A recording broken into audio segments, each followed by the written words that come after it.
bakica bakanavuga yuko ari abantu b'abagabo kuba bavuga izo. Uyu munsi kubisa ugi n'icyaha nta manzi zikibaho, ibyo byarangiye kera.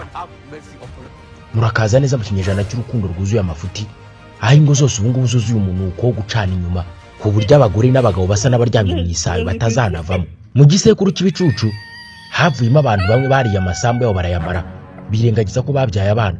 Abantu ntibacyumvikana, bahora bashwana, bahora bashondana, ubwiyunge bwarabananiye, nta mbabazi bakigira, nta n'imbobere, ndetse amarangamutima ngo ni scam. Ubushukanyi bwadutse mu bantu bwamaze guhindura abantu badashobotse. Uyu munsi umwana aravuka ngo agomba kuzabaho ukwe, nyina akabukwe na se akabukwe. Uku niko urubyiruko rw'iyi minsi rurimo kwinywera inzoga z'abasaza kugira ngo rusaze vuba rwipfire hakiri kare, ngo ibigeragezo bitazigera birufataho. Nyamara iminsi y'umuntu nta muntu ushobora kuyibara ngo ayimenye. Ushobora kuba ugejeje amasaha uyu munsi utazi ibiri kuri cyo, hari n'igihe mu mwanya ukurikiyeho waba ugiye